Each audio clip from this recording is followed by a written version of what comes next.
నమస్తే SO7 TV news కి స్వాగతం. తిరుపతి జిల్లా బుచ్చినాకండ్రిగ మండలం కబ్జాదారుల నుంచి భూమిని రక్షించండి, దళితులకు ఇంటి స్థలాలు ఇవ్వండి. బుచ్చినాయుడు కండ్రిగ మండల తహసీల్దార్ కార్యాలయం ప్రక్కన ఉన్న విలువైన ప్రభుత్వ భూమిని అప్పనంగా కబ్జా చేసి కంచెన స్థానిక రెవెన్యూ అధికారులు ఆ వైపు కన్నెత్తి కూడా అన్యాయమని వెంటనే భూమిని కబ్జాదారుల నుంచి కోరుతూ సిపిఐ ఆధ్వర్యంలో తహసీల్దార్ కార్యాలయం ఎదుట నిరసన వ్యక్తం చేశారు. దీంతో స్థానికుల కథనం మేరకు బుచ్చినాయుడు కండ్రిగ తహసీల్దార్ ఎదుట ఉన్న కనమన్బేడు గ్రామ పంచాయతీకి సంబంధించి 252, 253, 254 పరిధిలోని మొత్తం 15 ఎకరాల విస్తీర్ణంలో వాళ్ళ ఆధీనంలోని భూమిని డాక్టర్ బత్తయ్య నాయుడు అనే వ్యక్తి కబ్జా చేశాడు. సిపిఐ పార్టీ నాయకులు చిన్నరాజా, కత్తి ధర్మయ్య వాపోయారు. కనమనంబేడు రెవెన్యూలోని ఉన్న 100 ఎకరాల భూమిని పాఠశాలకు, ప్రభుత్వ కార్యాలయాలకు దానధర్మం చేశామని, ప్రస్తుతం మా గ్రామంలోని జనాభా పెరిగిపోయినందువల్ల ఒక్క ఇంటిలో 2-3 కాపురాలు ఉంటున్నామని, అందువల్ల తహసీల్దార్ కార్యాలయం ఎదురుగా ఉన్న గవర్నమెంట్ భూమిని పేదలమైన కనబడు గ్రామస్తులకు పంచాలని వారు డిమాండ్ చేశారు. కోట్లకు పడిగెత్తిన ఒక భూస్వామి తన రెవెన్యూలో ఉన్న భూమిని కబ్జా చేస్తూ ఉంటే తహసీల్దార్ కార్యాలయం ఎదుటే ఇది జరిగినా కూడా రెవెన్యూ అధికారులు స్పందించకపోవడంపై నిప్పులు చెరిగారు. అనంతరం కనమలనపేట రెవెన్యూలో ఉన్న భూమిని పేదలైన దళితులకు, గిరిజనులకు ఈ భూమిని పంపిణీ చేయాలని వారు డిమాండ్ చేస్తూ తహసీల్దార్ ఐ సుబ్రహ్మణ్యానికి వినతి పత్రాన్ని అందజేశారు. స్పందించిన తహసీల్దార్ భూమిని సర్వే చేపించి పేదలకు తగు న్యాయం చేస్తానని హామీ ఇవ్వడం జరిగింది. కబ్జా చేసిన భూమిని నిన్నటి దినమున ఫెన్సింగ్తో సహా తీసివేశామని, మరొకసారి మా భూమి మీదకు వస్తే సహించేది లేదు అంటూ గ్రామస్తులు అన్నారు. అలాంటి రెవెన్యూ అధికారులు ఇచ్చినటువంటి రికార్డులు లేకుండా ఏదో ఒక పద్ధతుల్లో కోర్టులో వేసి ఏదో ఒక ఆర్డర్లు అన్ని తెచ్చుకొని దాన్ని ఏదో పద్ధతిలో దొంగదారిన రెవెన్యూ వాళ్ళు బెదిరించి లేకపోతే వాళ్ళకి డబ్బులు ఇచ్చి ఏదో వాళ్ళు కోట్లాది రూపాయలు విలువ చేసే భూమిని కాజేయాలనేది వాళ్ళ ప్లాను. ఇది ఈ రోజే కాదు, యుద్ధం మహారాజు భూములు ఉన్నాయి, అక్కడ కూడా ఈ బత్తయ్య నాయుడికి భూములు ఉన్నాయి, అనేక దగ్గరలు ఉన్నాయి ఈయనకి భూములు.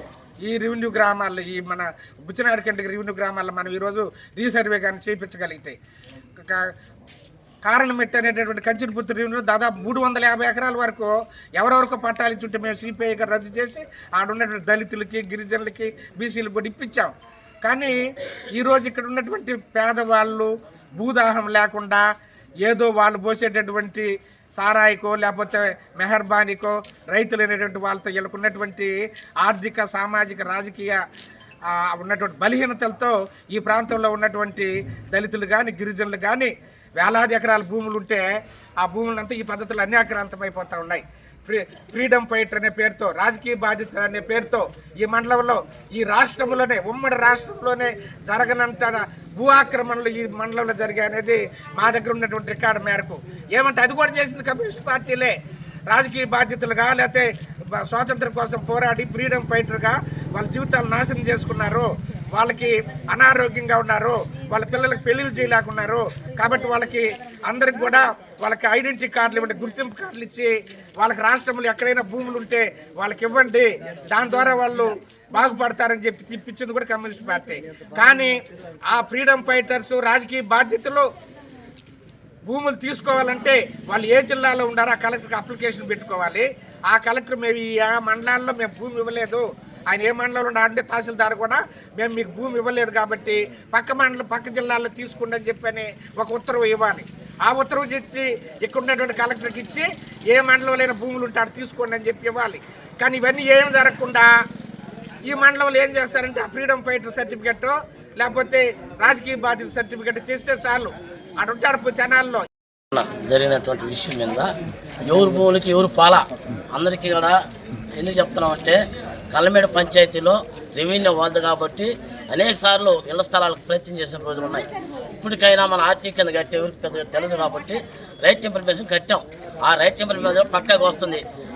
గవర్నమెంటే చెప్పున్నది, ఉమ్మడి గవర్నమెంటే ఏమని చెప్పింది, ప్రతి కుటుంబానికి 3 సెంట్లు భూమి ఇవ్వాలి అని వాళ్ళే చెప్పున్నారు. ఎవరు ఈ అధికార ప్రభుత్వం చెప్పింది. దాన్ని మనం ఏం చేయాలంటే, మనం సచివాలయాలు అప్లై చేసుకొని ప్రతి ఆధార్ కార్డు అర్జీ చేసుకుంటే రేపు జరిగే తంతుకి అందరం కలిసి పోరాటం చేసి ప్రతి కుటుంబానికి ఇంటి స్థలాలు రావాలని సిపిఐగా మేము డిమాండ్ చేస్తున్నాం.